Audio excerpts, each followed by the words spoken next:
26 साल की युवती का रेप होने के बाद अब पुणे में राजनीति छिड़ गई है। आज कल उद्धव ठाकरे की शिवसेना ने यहां तोड़फोड़ की और उसके बाद आज आंदोलन के लिए राष्ट्रवादी शरद पवार गुट के सब नेता आ चुके हैं। प्रशांत जगताप हमारे साथ है। क्या आपकी मांगे हैं? देखिए, हमारी दो मांगे, एक तो as a home minister of Maharashtra, as a CM of Maharashtra Devendra ji Fadnavis ji ने रिजाइन करना चाहिए। उन्होंने महाराष्ट्र के आम पब्लिक की माफी मांगनी चाहिए।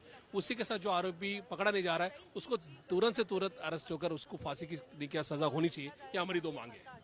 अहम बात यह है कि पुणे में कल रात और एक हादसा हुआ था जहां होटल जो ओनर था उसका बाइक को जला दिया गया। फिर अलग अलग केसेस नजर आ रहे हैं दिन ब दिन। यहाँ लॉ एंड ऑर्डर के इश्यूज है। टीवी चैनल के माध्यम से देश देख रहा है कि क्या घटना 50 घंटे पहले हुई। उसके बावजूद कल एक जो ने क्या लेडी है वो कैब में जाते हुए उसके ऊपर बलात्कार यानी रेप की कोशिश होती है। उसी के साथ कई जगह पे होटल के एरिया टू व्हीलर्स जलाए जाते हैं। आज सुबह यहाँ पे इतना पुलिस बंदोबस्त होने के बावजूद यहाँ के एक महिला कंडक्टर है उसकी पर्स चोरी हो जाती है। ये सारी घटनाएं कई तो भी आरोपी या जो गुनहगार है उनका मॉरल बहुत बढ़ चुका है। इस तरीके के चित्र, इस तरीके का पिक्चर सामने उभर कर आ रहा है। ये महाराष्ट्र पुलिस का, उसी के साथ as a CM Devendra Fadnavis इनका फेलियर है, ये हमारा आरोप है। लेकिन प्रशासन बोल रहा है 23 कर्मचारी जो यहाँ थे सुरक्षा रक्षक उन पे कार्रवाई की गई है। जो स्क्रैप में बसेस थे जैसे कि कुछ अलग अलग चीजें वहां मिली, कुछ इलीगल अबेंडेंट बसेस में हो रही थी। ये करने से कुछ नहीं कि हल नहीं होने वाला है। बेसिकली जो आरोपी जो ऐसे इस तरीके के गुनहगार है, ये जब गवर्नमेंट के साथ लोकल एमएलए और इनके साथ कनेक्टेड रहेंगे तब तक उनके ऊपर पुलिस कोई कार्रवाई नहीं करेंगी।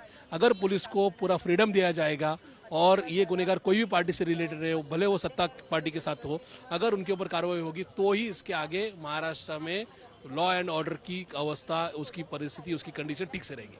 महिलाएं भी कुछ हमारे साथ है। क्या एग्जैक्टली मांगे आप सभी की? गए कुछ महीने हो गए जब से महायुति सरकार सत्ता में है, तब से महिलाओं पे अत्याचार, बलात्कार, इन घटनाओं में बहुत बढ़ोतरी हो रही है। इस आरोपी को त्वरित फांसी की शिक्षा हो, ये मांग हम राष्ट्रवादी कांग्रेस पक्ष शरद चंद्र पवार पुणे शहर के वती ने कर रहे हैं। 48 घंटे हो गए, अभी तक आरोपी मिल नहीं रहे हैं। क्या लग रहा है आपको?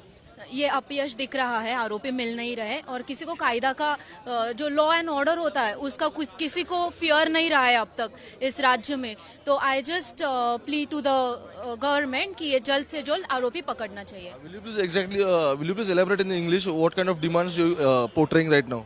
So we're just demanding the government that it's been like 2 days that the crime has happened and no one's been arrested. No arrest has been done.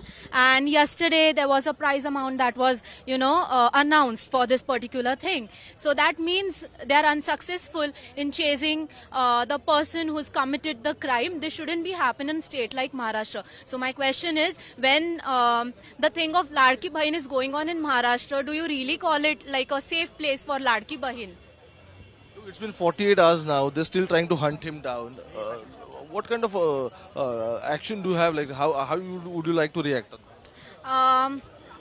First of all, it's more like in a state like Maharashtra, when the police and the government is active, why is it happening that a person who has committed such a heinous crime is not being arrested, is not being found in, it's been 48 hours. So is there someone supporting him? Is there someone behind this? That's the question. That might be not just me, but others might also be having this particular question.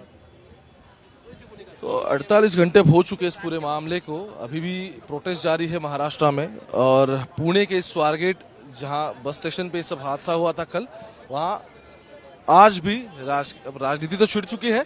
लेकिन अजित पवार ने कहा है, परिवहन मंत्री ने बोल दिया है कि यहाँ के 23 सुरक्षा रक्षक इन्हें सस्पेंड किया गया है, लेकिन अभी तक आरोपी नहीं मिल पाया है और यही सवाल बरकरार है। कैमरा पर्सन गोपाल हरने के साथ ओमकार वाबले, आज तक, पुणे।